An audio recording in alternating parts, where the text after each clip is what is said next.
अली, मैं जो कह रही हूँ आप सुन रहे हैं ना? हाँ हाँ सुन रहा हूँ, तुम बोलो। लग तो नहीं रहा कि सुन रहे हैं।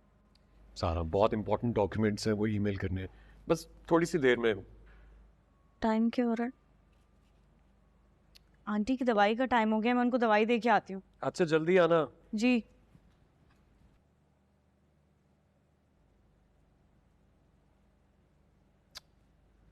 वो फोन क्यों नहीं उठा रहे अभी बशारत साहब?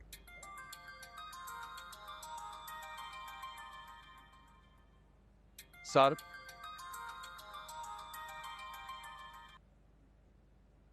भाई ये शाजिया तो बड़ी खर्राट है और जबान भी ऐसी धारीदार कि अल्लाह माफ करे। बगैर सोचे समझे, जरा लिहाज किए बगैर जो मुंह में आया बस बोलती गई। अल्फाज थे या अंगारे। मुझे तो लगता था कि बड़े लोग हैं, इनके दिल भी बड़े होंगे, मगर अफसोस बड़ी घटिया ज़हनियत के निकले ये। बहू को तो जैसे अपना गुलाम समझते हैं ये लोग, ऐसे जैसे बेटी ब्याह दी हो तो मैके से वास्ता ताल्लुक ही खत्म हो गया है उसका। मैंने कौन सा जबरदस्ती तुम्हारी शादी की थी अली से? अरे अली मरे जा रहा था तुमसे शादी करने के लिए, वरना मैं तो कतन राजी नहीं थी इस बेजोड़ रिश्ते के लिए। वो तो अली का मुंह देखकर मैं राजी हो गई, लेकिन तुम्हारी सास, उसने तो लगता है तुम्हारे खिलाफ दिल में बुग़्ज़ बांध रखा। उसने ऐसी औल फौल सुनाई है कि अल्लाह माफ करे। मैंने तो बुरी भली सुन ली उसकी, लेकिन तब से तुम्हारा सोच सोच कर मेरे दिल में खौल उठ रहे कि तुम कैसे बर्दाश्त करती होगी उस बुढ़िया। बस कर दीजिए आंटी, मैं अपनी माँ के बारे में अब एक लफ्ज नहीं सुनूंगा। अली बेटा, मैंने तो सारा का नंबर मिलाया था। सारा का नंबर ही है, गलती से मैंने कॉल रिसीव कर ली, लेकिन बहुत अच्छा हुआ। कम से कम आपके जो ख्यालात है मेरी माँ के बारे में वो तो सामने आ रहे हैं।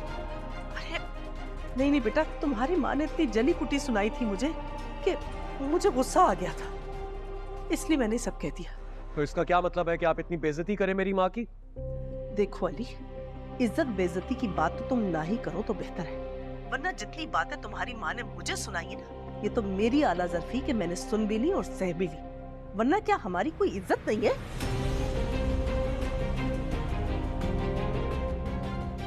किस किस्म की माँ है तुम्हारी? किस तरह बात करें मेरी अम्मी के लिए? कम से कम इतनी इंसल्ट नहीं कर रहा उनकी जितनी बेइज्जती से उन्होंने मेरी माँ के बारे में बात की है। ऐसा नहीं हो सकता, आपको कोई गलत फहमी हुई होगी।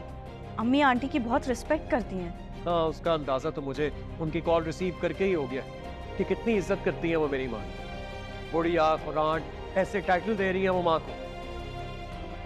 ऐसा नहीं हो सकता, अम्मी ऐसे नहीं कह सकती, मैं नहीं मानती। तो मैं झूठ बोल रहा हूँ क्या? झूठ बोल रहा हूँ मैं? तुम उनसे बिल्कुल बात नहीं करोगी? बात तो करने दे। नहीं करोगी तुम उनसे बात, और अगर अभी तुमने उनसे बात की तो मुझसे बात मत कर। मैं अपनी माँ की इतनी बेइज्जती बर्दाश्त नहीं करूंगा साहब। और हाँ, मैं जब चाहूं तुम्हें घर बिठा सकता हूं। आंटी को इतना तो मालूम होगा ना कि ये जो तुम नौकरी कर रही हो ये महज मेरे घर वालों की तरफ से दी गई फेवर है, जिसे मैं जब चाहूं छीन सकता हूं, और तुम कुछ नहीं कर सकते, क्योंकि तुम मेरी बीवी हो, और मेरी बीवी होने के नाते तुम पर यह फर्ज है कि मेरी हर बात मानो, और मेरा यह हक है कि तुमसे कोई भी बात मनवा लूं। इसलिए सारा, बेहतर होगा तुम मेरे ज़ब्त को और मेरी बर्दाश्त को ना आज़माओ।